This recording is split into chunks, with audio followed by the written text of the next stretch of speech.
Okay, we're going to deal with making a motzi, why, how, and when. Really, I just picked that because we did Kiddush, and just to give you some stuff, because a lot of stuff you're going to be, I think most people are not aware of. I mean, they know what a challah is. That's about it. So in order to understand the motzi, we have to understand the nature of the Shabbos meal. In order to understand the Shabbos meal, we have to get some basic facts down. Let's take from the Rambam. He makes it very simple for us. Take it. Who would like to read? Okay, Sarah and Tricia. Go around the room. There are 4 dimensions to the observance of the Sabbath, 2 originating in the Torah and 2 originating in the words of our sages, which are given exposition by the prophets. The 2 dimensions originating in the Torah are the commandments: remember the Sabbath day and observe the Sabbath day. All right, so remember is the mitzvah, is Kiddush, is to remember, keep focused upon, and then observe is to abstain, observing the laws concerning malacha. Okay, those are two biblical dimensions of Shabbos. But then they added the prophets. Isaiah added 2 more. Go on. The two dimensions given exposition by the prophets are honor and pleasure, as Isaiah states, and you shall call the Sabbath a delight, sanctified unto God and honor. Okay, the word, I'm going to use the Hebrew words. Honor is, what's the Hebrew word of honor? No. Honor. Kavod. Kavod. So the word is kavod Shabbos. Things which are, you show honor to the Shabbos. And what's the other, what's pleasure? Oneg. Oneg Shabbos. These were added by Isaiah. Because people were, so you can make one deduction. If they had to add it, because people were not thematically figuring out those would be appropriate. They were obviously, what are they doing? They're wearing regular clothes. They were having regular meals. They were just because biblical Shabbos is quite sparse. Do you know what I'm saying? Mm-hmm. To actually do the 39 categories of malacha will leave a day which could very much feel like a weekday. You will not hit your sense of being a different day. You know what I'm saying? It might be worse than a weekday. In other words, because you would be able to carry money, handle money. You can carry things in a non-area. You can carry things. No, you carry things, but it's not in the public domain. It would have very much the feel of a weekday. With just some bizarre things. So they made it very evident to the mind, the rabbis. Okay, let's keep on going. So I'm not going to do all the aspects of kavod and oneg. I'm going to do one aspect. Okay, I'll just do one thing of kavod, halacha 5. All right, Tricia, Rebecca, shall I? A person should prepare his table on Friday, even if he has to partake only of an amount of food equivalent to the size of an olive. Similarly, a person should prepare his table on Saturday, even if he has to partake only of an amount of food equivalent to the size of an olive. In this manner, he shows his respect for Shabbat when it enters and when it departs. Okay, so let me just talk about that. So see, all these, in other words, the definition of kavod of honor is doing activities which shows that Shabbos is a superior day. So therefore, I don't just eat, I eat on a set table, like I'm inviting a honored guest. If your boss was coming over for a meal, you wouldn't just, throw down some food on a paper plate, on top of some newspapers and some stack. The place would be immaculate. The table would be set, it would be right out of a magazine, right? So that's the idea of Shabbos. It's a demonstrative act. So therefore, when it enters and when it exits, also, by the way, there's a thing called which called Malava Malka, also should be not just eating, but actually a set table, because the showing of the entry and the exit is significant. Even if you're not eating, key is not much eating. Is that when you're eating, you eat the most minimal amount, an olive amount. It's like a 1 bite, essentially. You're showing the kavod of the day. Go on. One should prepare one's house while it is still day as an expression of respect for the Shabbat. There should be a light burning, a table prepared, food to eat, and a couch to be decked with spreads. All of these are expressions of honor for the Shabbat. Okay, so that basically means that before Shabbos starts, kavod Shabbos is essentially done before Shabbos starts. So very simply, the place is clean, the place is well lit up, we do with Ner Shabbos. The food prepared with food to eat, and your beds are made. Bed is made. In order, your room is made up. Not like that's the everything. Not that the living room is nice, but your bedroom is a disaster. Have you ever had that phenomenon? In other words, public area nice, private area disaster. So goal for when you walk into Shabbos, public area nice, and your private area is nice.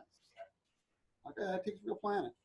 You're showing that the place is, the whole place is in its ideal fashion. So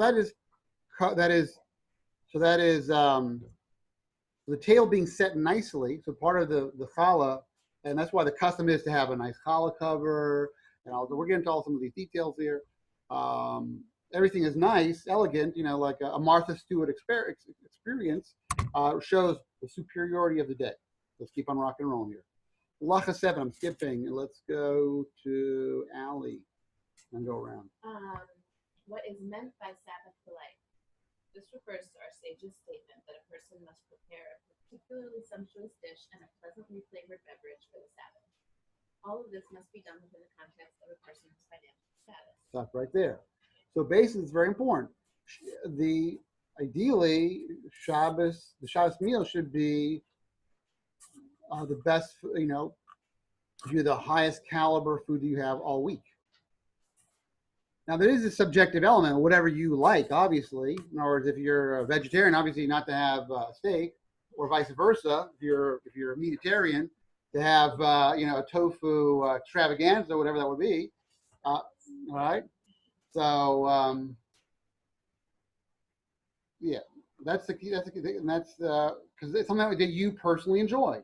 And everybody has that favorite dish. Or people get very, by the way, I wanted to share with you. People get very habituated, so if I'm Ashkenazi, I have to have cholent. You could be an Ashkenazi Jew who does not like cholent. So for you, it would not be oneg to have cholent. In other words, certain cuisines just developed over the centuries. So what Jews having is kugel, is cholent, is, whatever, chicken. And then it becomes like a habit. You don't have to have that. Or if you're Sephardic, there's the Sephardic equivalent of that. Barekkas, whatever the whole 9 yards are. So it's what you like. All right, is that clear? But it's got to be like, and the key thing is, it doesn't say about quantity.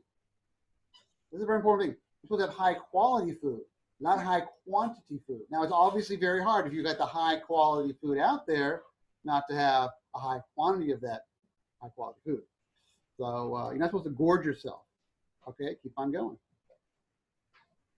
The more one spends, both financially in expenses undertaken for the Sabbath and in effort in the preparation of many good foods, the more praiseworthy it is.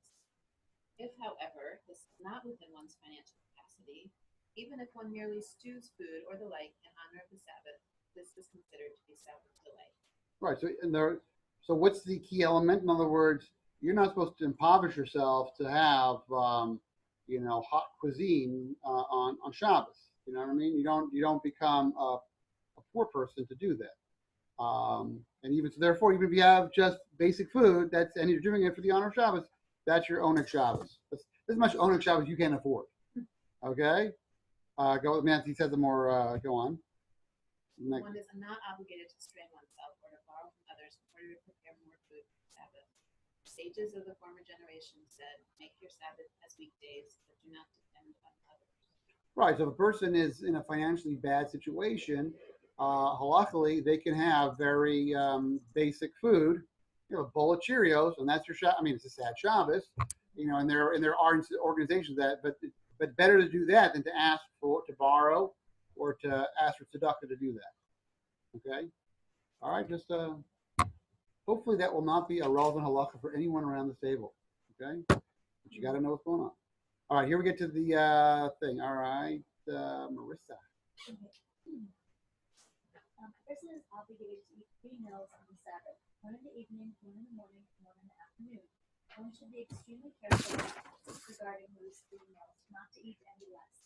Even a poor man who derives his livelihood from charity should be close to the Sabbath. So even though they said you don't have to impoverish yourself for the high quality, you must, and even if you are a poor person, you have to ask they have institutions like Tomchei Shabbos for the 3 meals. You have to have 3 meals. Let me talk about a little bit about this because just give you, I'm quoting you the Ram just because he makes everything so concise, but just you should be aware of. Ashkenazic people are not so careful, are not strict about having the 3 meals in the 3 time zones. Everybody's having the Friday night meal at 1, and then in the morning. What does morning mean? Before Chatzot, before noon. Now, noon before the midday. Midday, by the way, right now is around 12:54 in New York. Not noon. It's the from sunrise to sunset, and whatever the half point is. That's midday. Midday would be translation. So you have to have now. If you're going to go to MJE, when are you having your meal? At 1. So you're having a meal literally you're having your second meal in the 3rd meal slot. And oftentimes people eat so much in their second meal, especially on the thing, they're not able to have the 3rd meal because they're jammed. So there is the other Ashkenazic positions say that as long as you have 3 meals, if you have 2 in the last slot, you're still quote unquote Yotze the 3 meal obligation. Okay, but ideally you should have the 3 meals. A question about that. Sure. For the 3rd meal, you have to have it. I know sometimes we're at the end of nearing the end of Shabbos, and we have to wash before Shkia. Right. Why? Well, they're trying to have the meal before the end of Shabbos. But it's not the end of Shabbos yet. Right. So you have the minimum. Ideally, you should at least a person should eat the minimum meal, which is 1 ounce of bread before full Shabbos ends. Which That's is when full Shabbos ends. Right. Because then the sun is still up above the horizon. Okay. It's still fully biblically Shabbos. After that, it's It's waning, right? Because you're in the twilight. It's literally called twilight. Yeah. Okay. So Shabbos is now ebbing. So so that's a key point. So you're trying to have the goal is to have 3 meals. We're going to get to it very shortly, but the Rama is strict that you actually have to have 3 meals. We're going to get to that. Let's go on to a little more and finish off the halacha, and then we'll get some practical things here. Go ahead. Marissa, just finish off the halacha here. Nevertheless, the person who is sick from overeating or one who fasts unstiffly is not obligated to partake in food. Right, because the thing is, it's supposed to be oneg for you, enjoyment. Obviously, if you let's say you had, it's now December 15th. Shabbos ends at 5:15. You finish your meal, you literally bench because you're at the schmoozathon table here. You finish eating your lunch at 3:30. Okay, well now it's time for Shalshudas. Okay, you cannot, like that Monty Python movie where the guy's like gorging himself and they take that last little wafer, can't have anything more, and then that explodes. So at that point, now it is true that you should have been ideally not hazard yourself to a point that you can't put another wafer in your mouth.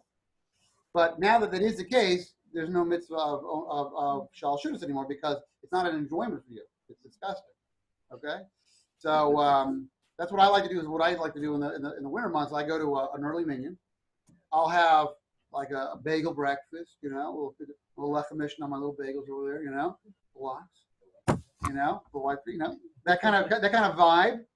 And then later on, and then chatzos at point like 11:30, and then ideally when it starts to be into the afternoon, you're already at like 12.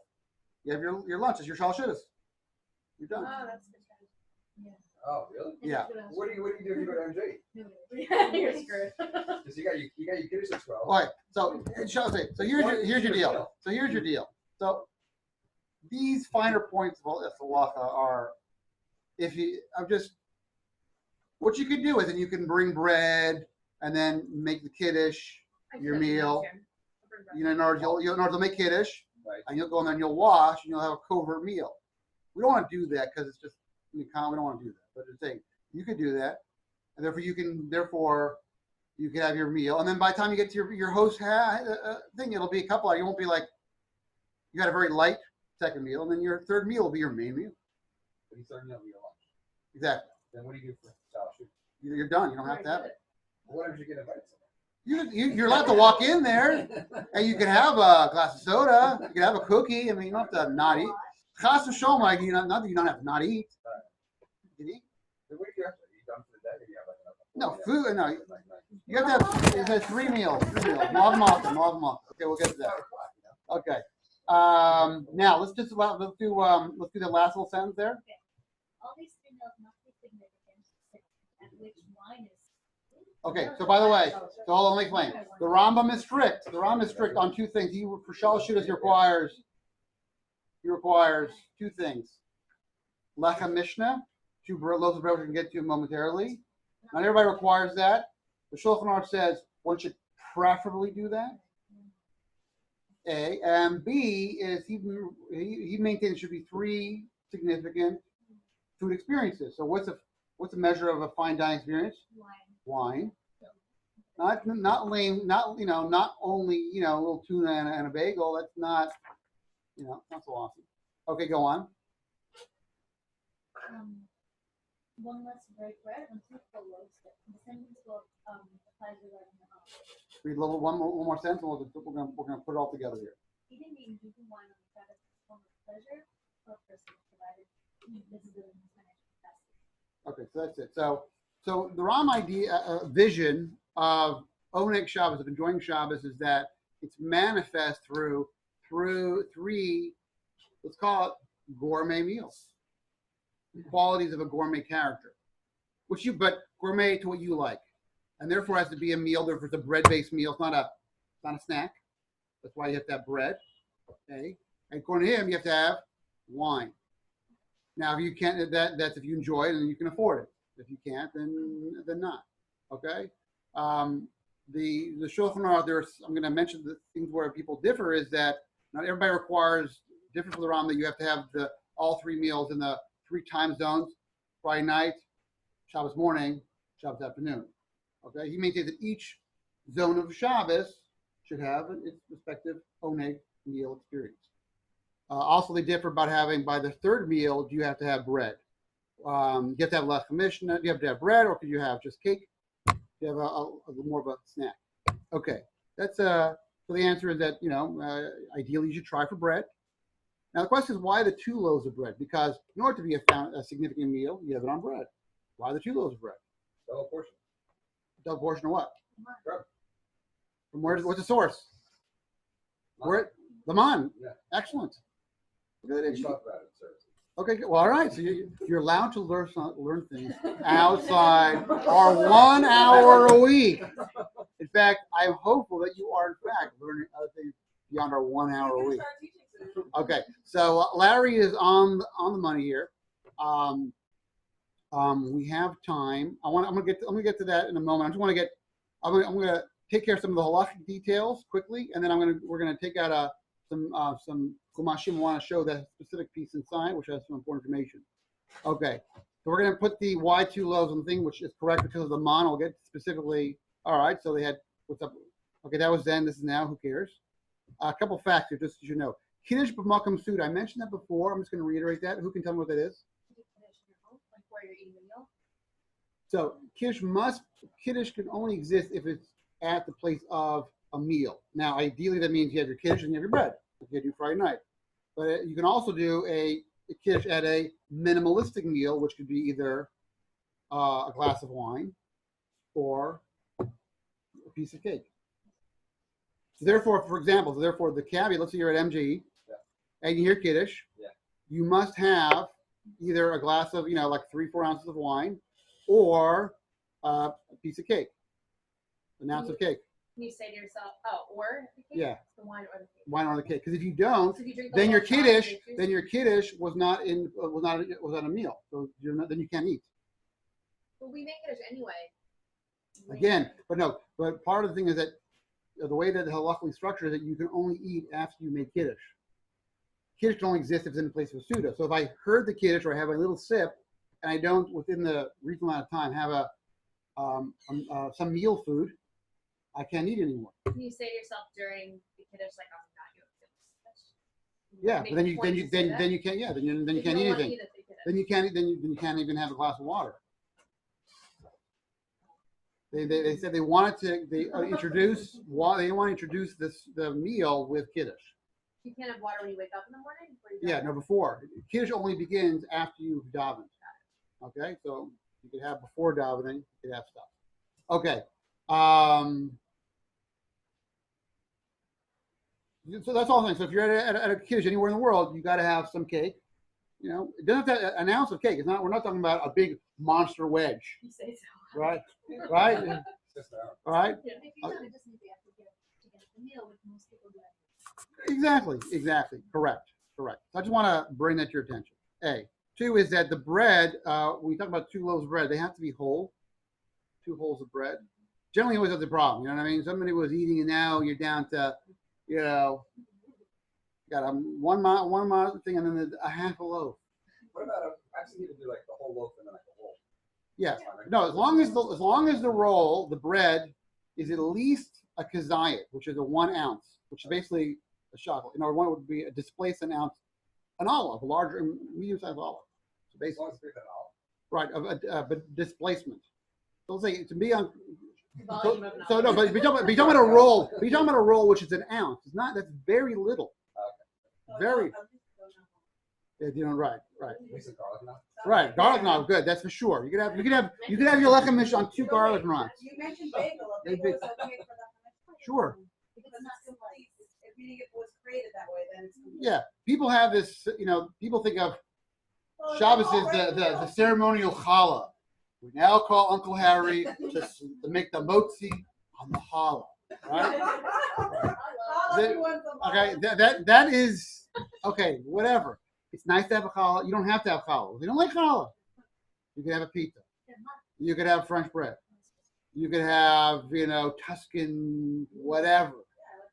Right. You could have any kind of bread you want. There's no, but you know, you don't have to have the traditional challah, which is shiny, woven into it.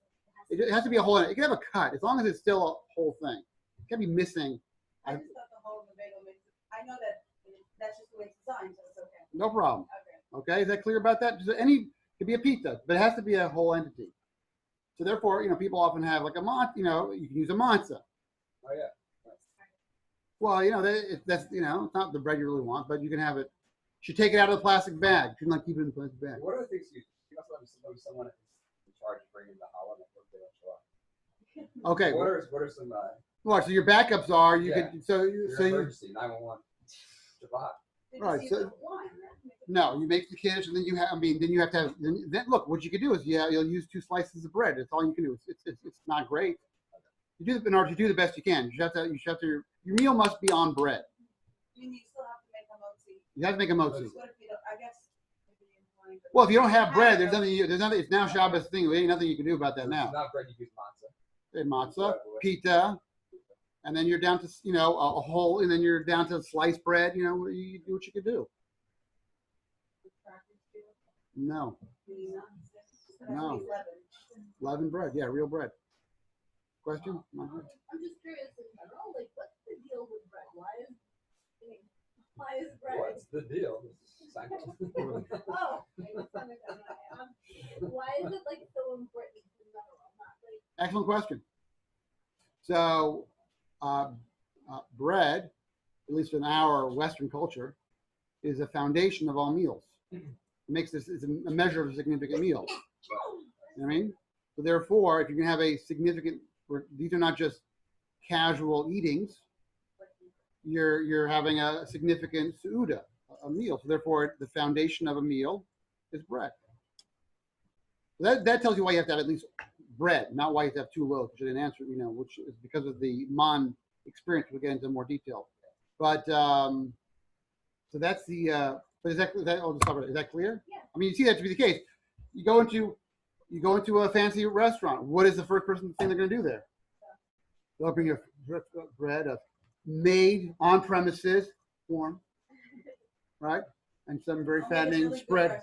Right, I'm talking about, but it's a measure of a good meal, right? That's why the Ram said ideally the good Shabbos meal is bread, meat, wine, the qualities of excellence of a fine dining experience. Yontif, according to the Ram, you must have meat. If you're non-vegetarian, if you're not allergic or hate meat, but you must have meat. Even on Shavuos. Shabbos he said not so much. No, that is it's oneg, and if you can afford it, that's awesome. You don't have to. Because he has a listing for some It's right on your page. It's on, of listing of like food that produce should be for health purposes. right, it's in a different location. And he said that, and so basically the order is vegetables, fruits, nuts. The Rambam Fish. said it? Yes. Wow. Right. Many years ago, fish, chicken, veal, lamb, and beef only occasionally on the holiday. Right. And red fruits are very good for the heart. Right. I'm a nursing in my career, so I always looked in Jewish studies Right. to find health sources. Yes. And I found it You fascinating. sent that to? Yes. Yeah, Yeah. There's a whole thing. The I Rambam. read The, it somewhere. the Rambam diet. Okay. There's a whole thing on that. Yeah. I did use the Rambam diet. I lost 25 pounds. Pizza back. Because the problem is that when you leave the diet, the weight comes back. I don't know why that is. Okay, moving right along. Okay, what's the procedure? I'm going to do the procedure. Now we'll get to the actual practical, okay? So visual, actually, I have bread here. All right. These are not shleimot. Okay, so, Oh, all right, so just imagine for a moment. Now, why do we cover the bread? So we don't. So the. Okay. I'm joking. I'm making a joke. No, but true that is a poetic. Okay, let me explain where that came from. That is so the bread won't get embarrassed. That's not fair. I'm gonna make it. Right. So let me demystify that. Oh, this is really good bread. I'm not going to actually put my fingers on it. This is actually good bread.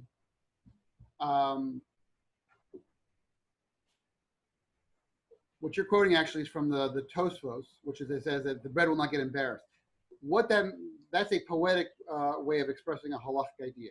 Okay, because the idea that you're not supposed to show. If my bread is here, and part of the mitzvah of Friday night is to do the mitzvah of having a meal, which is having bread. That's not just a thing; it's actually creating the Shabbat and launching the Shabbos meal. So if I'm now going to have the wine here and I'm going to do it, I'm actually showing that I'm showing that this is insignificant, and what I'm doing now is significant. So by covering the bread, or according to some, not even having on the table. I'm not dissing the mitzvah of the bread. Not that the bread does not have any feelings. It's a non-sentient being. It doesn't care what you do. It doesn't have a consciousness. We should be more aware of feelings. That's the main point. Is not to about that. First of all, that is true, but I don't. It's talking about. It was a way to dramatize the more dry halachic point, which is that I don't want to show. By taking one mitzvah over another, I'm in fact negating or degrading the other mitzvah. That's really the idea. It's not to degrade the other mitzvah. So I have two mitzvahs, the Shabbos meal versus the Kiddush. So that's why you cover the bread. Okay, clear? Yeah. So that's now it's covered. Yeah, I question? had a question about motzi. I'm going right to motzi. Okay, so now we make it, we've all washed our hands. Okay, one should not ideally talk, but you can talk about, you're allowed to talk about anything which is relevant to the meal, like, oh, bring salt. There's no hummus. Don't I get up late? Things like that. You can use words. You don't have to like. No, you can use words. Yeah, right. Yeah, you use words. You use words. Yeah, it's another. After you wash your cookies? Yes. If it's relevant, it's not considered an order. You're not to call the halachic not to make a hefsek. A hefsek means an interruption. An interruption means something which is extraneous to what you're doing. So if I say, "Are you going to see the Ranger game?" That has nothing to do with the Shabbos meal. Okay, so that would be an interruption. Okay. It's the only way we got family quiet. Let's keep it quiet. No, person should be quiet. You're allowed to interrupt if it's relevant to the matter at hand, the meal. Okay. So then I have my two challahs. I take on both hands. Make the bracha. Most of them aretz. Some people do a little preliminary cut. Yeah. Some people don't. What the source is, a little bit vague. Then you're going to cut. Some people have the practice of that they cut the bottom one on Friday night and the top one on Shabbos day. I don't know what the reason for that is. But doesn't essentially, the Ram does not bring that down, does not essentially make a difference. You cut it. The person who makes the motzi eats first, and then he distributes the challah. Since it was the ancient practice of mourning to hand bread into people's hands, that was a sign of mourning. People would hand it not to you. People not going to hand to dress. But people put on a platter. Really don't want to have people to touch up the bread. It's also a thing called hygiene, which is a very important thing. Very, very in favor of the hygiene. And then you eat the bread, and that's it. And a person should try to eat a kazayit, the bread, which is basically an ounce of bread, which is like this is certainly a kazayit over here. One of these babies, not even all of it even. And that's the basic procedure. Salt must be on the table. If the bread is well seasoned, you don't need to dip it in salt, but you'll see most people are going to are active salt distributors over there. Yeah. I have a little hummus on the thing. I dip into the hummus. I have a little hummus on that. I like it a little better than the salt. But but you don't do salt? You only I don't do salt. hummus? Yeah. Okay, so then So salt has to be on the. So what's up? So they say, what's up with the salt? What's the deal with the salt? So the basic halach is that you make the bracha on the food when it's in its most perfected state. So if bread was and still can be bland, so it should be seasoned. I thought it had something to do with like the tears, temple time, and that's why we have honey on the holiday. Okay, so there's 2 points. So I'm just thinking the basic halachic. The basic halachic thing is that you make the bread on the food when it's in the most desirable state, which is typically seasoned is always better than not seasoned. But if your bread is fully seasoned, it doesn't need it. Okay, that's the concept. That's the halachic. That's more of a law about the brachos. Second point, which is the thing that you reference to, is that there's an idea, which is a verse in Malachi, Zeh shulchan asher lifnei Hashem. This is the table which is before God. But the idea is that the table, the Shabbos table certainly, and even other meals, is sort of the altar in the temple. And so everything so therefore you're sort of doing a reenact, which is idea is that the concept being is that this should not just be a merely satisfying our basic animalistic needs, but it's an opportunity for us to have significant conversations, make it a fully human experience, like the temple service was. It shows the higher part of man. Therefore, and everything in the temple service, everything that was offered to God was salted. And so therefore, by having salt present, you're able to fill the reenactment dimension of it. Okay? So there's 2 elements of the salt. People are vigorous salters. They and they're dipping it in there and they give it to you. So it's like disgusting. I was like, I don't want to eat this. All right. Right. And it's like they're not lightly sprinkling it. They're like, so which is actually not the point. But those are the 2 basic principles. Okay. So, question. I don't know if you went over this already, but I feel like I might have said what's really the dipping, like you should have salt on the table, but I also for a long time thought that what you were supposed to do was dip something in salt, but it's really that you're supposed to dip it in something. Not the dipping. It's not about dipping. It's that the bread that should be eaten should be seasoned. Seasoned. Some people have a minhag of like having salt on the table, but Friday night they don't actually use it. Right, so you just have to be on the table because I think there's 2 aspects. So if the bread, I don't know, this is bread from my most favorite zircon. This is a nice. They make some nice bread. So I don't know if this is bland bread. So, but let's say I want to have a little bit, so you can have the salt on that A. And the second dimension, or you don't have to be salt. You can dip it into if you let's say like hummus or baba ganoush, right? So that would take all that dimension, but doesn't. But as far as the reenactment of the altar of the temple, that's why you have the salt on the table. The salt should be on the table, on a Shabbos table. Some people say anytime you have bread, but at least the Shabbos table, okay? So you should. Is that clear, Masha? Yeah, meaning that I guess let me just double check all Yeah. the time, but like after the bread should be seasoned is part of eating fried food, right? It's part right. The bracha should be made when you make a motzi, and that should be even you should make the bracha when the food is in its most seasoned state. It also applies to making when any other food that gets seasoned. It's an issue of brachot, not an issue of Shabbat. You're praising Hashem on this, on Him giving us this food in His ideal state. You know what I'm saying? These are all, by the way, and these are not make it or break it. You know what I'm saying? These are examples that people put a lot of energy in, but are not like, the Rambam, he just says it's not a big. You have salt? Okay. Good. Good. Yeah, good. Why do we wash? Our hands not dirty. Okay, so the truth is, biblically, do we have to wash our hands? In the Torah. No. Only people have to wash are the Kohanim. so it goes into the. It's interesting thing that King Solomon made a takana, made a legal, made a his court made legislation that apparently in his time that the Kohanim were not careful when they were having their bread was their food was called truma. In other words, their gifts, and that has to, since it's part of the service, they have to have it in a. They wash their hands not because of the cleanliness factor, because it's to demarcate that they're involved in something, eating something special, they're part of the service, the national service. So to make it clear in their mind, they have to wash. Okay.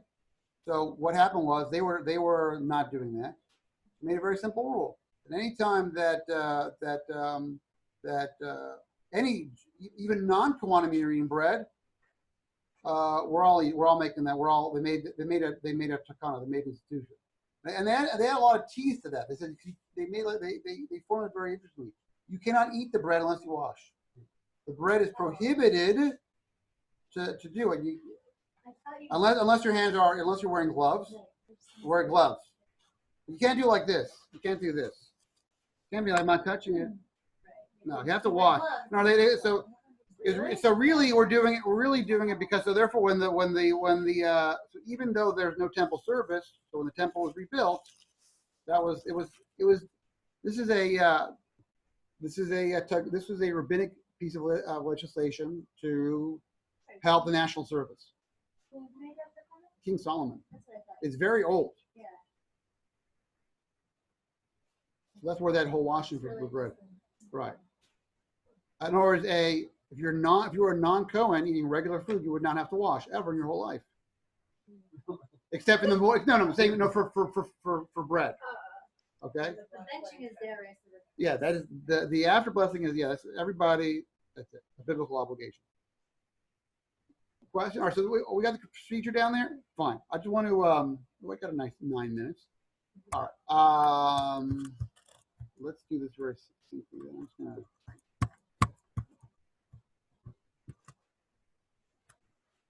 okay. So the question is, Larry pointed out so beautifully. So we have the Lechem Mishnah because to commemorate the fact that the Jews were given a double portion on Friday. Okay, but you say, well, if you want to be really nitpicky about it, now it's on Friday. It's Saturday. It's Friday night. Friday night is really Shabbos. It's the seventh day. Oh yeah. And the Jews, by the way, never had double portion. They had one portion that they eat on the Friday, and they have their rations for Saturday. So they never had a double loaf themselves. They were given 2 portions of food of the man, 2 omers worth, 2 jugs of the omer of the man stuff, and that's it. So why do we? Well, in other words, they didn't really. In other words, they never had 2 challahs. They never had 2 pieces of man. You know what I'm saying? They were holding and eating in any given meal. You know what I'm saying? So it's a little bit strange. What's the mandate of that? So if you look actually in the story where the Jews are given the man, the main theme of the man, there's a couple of themes in the man. They were given the 2 portions of man. Well, why did they get 2 portions of man on Friday? They were not able to collect it on Shabbos. Okay. So when we did the Amidah, the middle blessing of the Amidah last time, we quoted the verse, "V'varech Elokim v'kedesho." God bless the seventh day, and He sanctified it. So what's the idea? Well, there's 2 ideas. There's the blessing. The blessing was the extra good. The blessing was they were given their material needs. They didn't have to worry about it. They had no stress. And they sanctified the day. They didn't have the stress of actually now going out and collecting it. Now they had a day. Their schedule was now cleared for them to have a day of spiritual growth. So really, the whole man was really there. It's connected to appreciating what Shabbos is all about. So the double portion, when you look at those 2 challahs, what are you supposed to think about? let's get down to really. So you think about the idea that I now have all the food is already prepared for Shabbos, and my mission for Shabbos is to enjoy this food, and we discussed today this delicious gourmet-like food that I personally like. So I can now use it as a day of growth. So it really reflects that really was it reflects the mission of the whole Shabbos day. In other words, God gave the food extra, didn't have to worry about it. It's all taken care of. Believe that won't sustenance, even if you don't work for that day, and will be provided for. Correct. Right. So that's the whole purpose. In other words, to really take advantage of it. In other words, God's creating of the Shabbos day, and in that time, giving them their needs, and us having to make sure their needs are taken care of for that whole day, is to focus on what is the Shabbos day all about. That's why we have the double bread. You know what I'm saying? Even though they were never sitting there with two challahs. You know what I'm saying? They got they got two portions on Friday. One they ate on Friday, one they ate on Shabbos, but was able to point to the ideas that really gets to what the essence of Shabbos is all about. And that's why, and so bring that to our mind, all the Shabbos meals, and by extension the Yom Tov meals, we have the double bread. In order to have a significant meal, all you do is just to have bread. For example, let's say you're having a Suda on Purim. You just have to have bread. You could have a slice of rye bread. You could have a hamburger bun. You could have a hot dog roll. Well, you don't have to have. Well, you want to have more food, but I'm just saying you have minimum. But I'm saying you could as long as you have bread as a foundation of the meal, it's a significant meal. And then you meat and wine and whatever you want to have beyond that. So that's the basic idea. Anyway, we have a big 3 minutes. Go ahead. Any questions about anything about the Shabbos? Yes. Okay. Okay. So intrinsically, a non-Kohen never has to wash his or her hands for eating bread in the Torah. There's no such obligation. So throughout the ages, various grand courts, Sanhedrin, made legislation to spiritually help the Jewish people. And here's an interesting one that we were actually helping a segment of the Jewish people, which were the leadership class called the Kohanim, the priests. And during King Solomon's time, apparently the priests were being negligent in the laws of their purity laws and washing before they ate. So in order to strengthen them, King Solomon's court said, you know what? We're going to create a prohibition. You cannot eat the bread, anybody, even if you're non-Kohen, unless you wash your hands in the Tefilah Yadayim. So we were doing it really. So it was really strengthening the leadership class, which was the Kohanim, in their observance of the laws that are pertaining to them. It's an interesting thing. It's not intrinsically for the Jew, but in a certain sense, it is because the Jewish people as a whole, and if our educators are lax in their lifestyle, it's going to trickle down to us as well. So that's really the thing. So it's not intrinsically a bread thing. It's not intrinsically a Jew. You know what I'm saying? It's not intrinsically a regular Jew thing. It's really intrinsically about washing before meal. It was because the Kohanim, when they ate their food, they had to wash their hands because they were involved in, when they ate the special foods, it was the food that was given to them, that was part of the national service. Therefore, and they were being negligent in that. So therefore they said, now to help them, we have a simple rule. Everybody's going to wash their hands before the bread. Even if you're not a Kohen. And we're going to turn up the legislation on the thing that you cannot eat the bread unless you wash for it. They had a little teeth that. And they say, not only that, if you're a place where there is no water and you have a little container of water, you have to use some of that water to eat the bread. But why did they, in the first place, what did they have to do? It was part of the food that was given to them was part of the service, and because of that, they had to wash.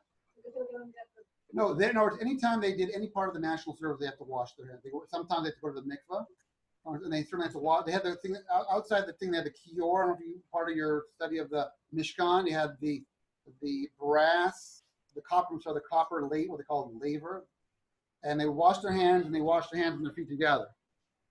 They were to do national service, but then when they're eating their food, they had to also do a washing and Tefilah Yadayim. Only the priests. But why is it sick? Like that's one of the few things. I can't think of anything else that's particular to Kohanim that everybody is obligated. No, because that was the only legislation that they were. Kohanim, by the way, have the halakha reputation of being careful. They were usually the more educated ones. They were more. But this was something they were slackers on. So if we weren't slackers, we wouldn't. No, it was not right. Kohanim. My ancestors. Right. Correct. Were on top of it. Correct. Correct. We can just go right to Kiddush to bread. Larry, we only No, you make the kids, then you pick up the chals, and you just make the motzi. That's it. That's it. That's it. Done. All right, well, sorry. Yeah, my ancestors.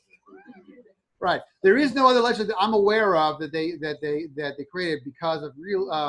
Now, most of the things of Shabbos, by the way, all were created because unnamed segments of the Jewish population were being laxed. Lots of the because basically what the job of the Sanhedrin is, they want to have the spirit of Shabbos alive in the Jewish community. So when they see that people are like doing business, they say, well, we're going to make that, which is not biblically prohibited, rabbinically prohibited. You know what I'm saying? So there's a whole list of unnamed slackers that are part of that. There's a whole code of all of Shabbos law that you're going to encounter is rabbinic in nature, and we're crafted to deal with the fact is that the spirit of Shabbos is going to be lost because people are just going to weasel around it. Therefore, they kept that, and that is it. Okay, yeah. All right, last question. We're good. All right. It was more fun when we blend Larry It's not just your boss, it's like It's all of us. It's We're all my father's slackers. Right. Well, no, 'cause There's other stuff. Yeah, there's other stuff as well. What's interesting, I'll just give you one little interesting fact. The thing called muksa. You can't move the things which are tools of malacha. If I can, move a hammer or move a screwdriver, I might tend to use them in my construction. So there's a time that Jews were very lax in their Shabbos observance. What's a carrying a pen, right? You can't carry Right. a pen. So right, exactly. So they made the thing that everything is muksa except for a fork, a knife, and a plate, and only food where everything else is muksa. It can't be moved. Then the Jews actually their observance got better, and they loosened the muksa laws. It went back and forth. It was like fine tuned based on the. In other words, we would have a much more dynamic Judaism if we had a Sanhedrin. The fact that our legislative process in certain ways has been arrested is problematic in certain ways. But they were much more dynamic. They'd pull things up, roll things back. When did the Sanhedrin come back? Larry, that is an excellent question, and I don't have time for that. But it's a good one. That's literally a class. On the So what we do, a lot of things that we do makes I'm curious, and my question is, there's a part of me that doesn't always like oversight by government. And Right. I find that Judaism is fascinating because I've been learning Right. from a different perspective. And one of my friends asked me, we're not overseen by any government, meaning we have courts are baked in, but we don't have someone, there's no policeman in Judaism right now. The way Not right it's now. made in the United States, Yes. for example, maybe in Israel a little bit. Right. And I think it's amazing. It's voluntary acceptance of law. Correct. Now it Is is. that what Judaism was initially? That's No. what I'm curious. No. Because it didn't evolve that No. way initially? No. There was a branches of government. So There was a executive and king. legislative? Yes. No, the king we requested, we had no right to. All right. So the whole thing. So, but I mean, originally, at my Torah, I know it's another subject, but I find it fascinating. I want to know why we did it. Meaning Okay. We accepted Nasa and Ishma, but afterwards, if a Jew did not keep Shabbat, did they get murdered? Like, Okay. That's a juicy topic. without voluntary, Okay. Excellent topic. I can't take it. Excellent question. I think some are good people. Okay. Come on. Okay. All right, guys. Wishing you all the very best. All right.